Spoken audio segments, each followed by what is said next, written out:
Hey guys, so I want to do a quick unboxing of Galaxy A8 2018. This is the Plus edition, so a very big phone. Again, we do like big phones here, and this one is coming with upper mid-range specification. First Samsung of 2018 here. Very excited to check it out. So we're just going to get the box open and have a look. And I think we should also be getting a new lot of A5, A3, etc. very shortly. So that should be pretty good. So in the box we can see we have the phone actually after the books and stuff, which is not the way it's usually. It feels very weighty. Put all that to the side. So you can see basically what you get in the box here: fast charger, cable, and this kind of earphones. Very decent looking, Samsung branded.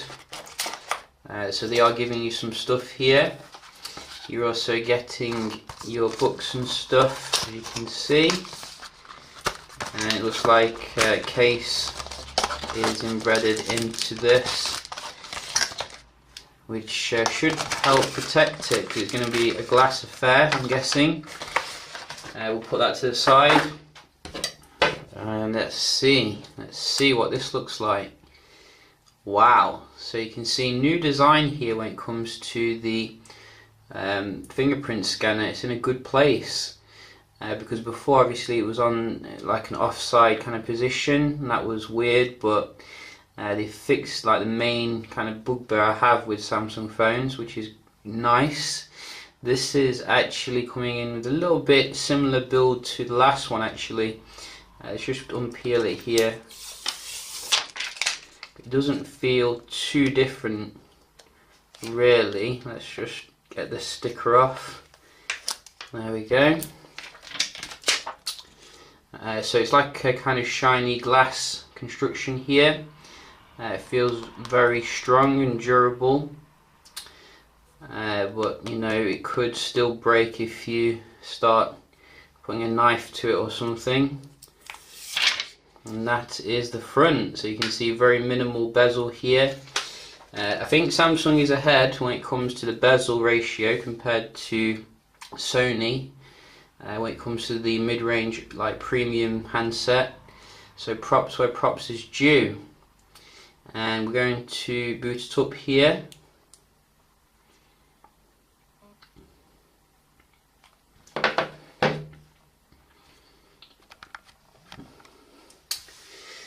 So what kind of specs can we expect here? Let's have a look. 6 gigs of RAM, very nice. 64 gigs internal storage.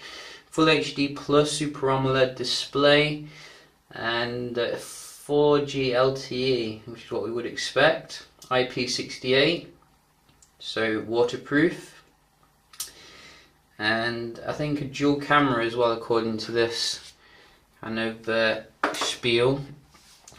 So we'll just go through this nice and fast, and you can see the setup process. It looks like we're running Samsung Experience. Which is expected. It looks a little bit like LG's high-end phones, gotta say, because it's obviously not got the curve kind of edge here. Looks like you got face recognition as well, which is very good. So we'll turn off all that Big Brother stuff and skip, so you can set up your Samsung stuff.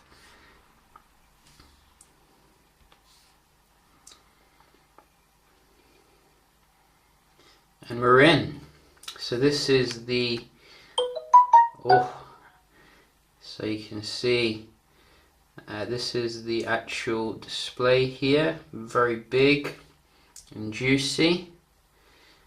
And you get the familiar kind of interface here as the S8 and the Note 8, which is nice. And let's have a look. So you still have the Bixby, which I still can't be bothered to check out. I don't think it's going to rival Google Assistant. Let's just see the wallpapers here. So we have some new ones. These look nice.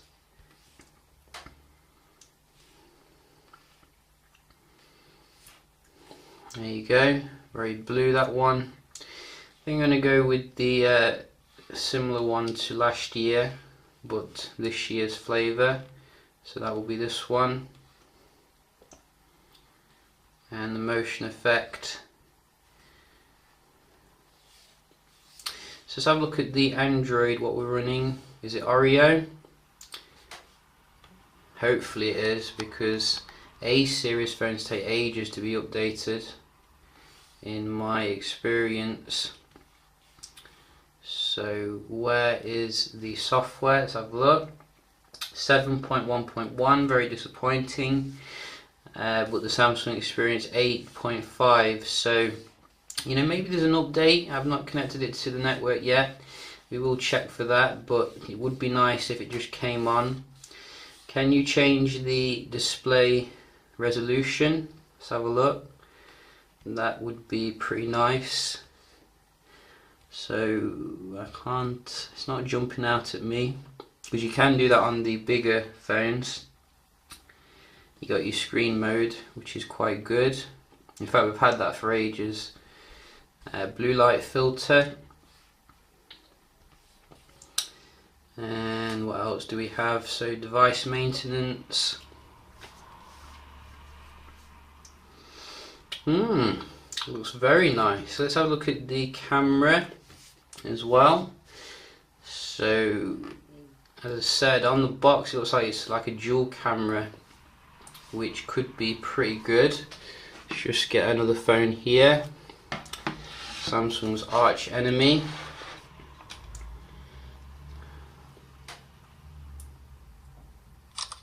Focus seems nice and fast.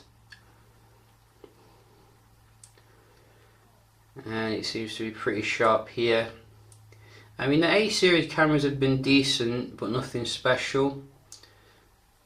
You know, I've always wondered why they don't just use last year's tech in them, because then it would be a very kind of well-rounded experience. Don't get 4K, unfortunately. HDR's on there, and you get full HD for the front camera. But no, like 4K is a bit disappointing given the price. It is like €500, so I would expect that really. But you see, we do have some pro features here. Generally should make for a decent camera experience, but it doesn't really seem that much different from last year's, which is a little bit disappointing. Nevertheless, I will be testing it out, seeing how it does compare here, you know, against Sony, etc. So do stay tuned for that. Hope you enjoyed the video, found it helpful, and I'll see you in the next one. Cheers.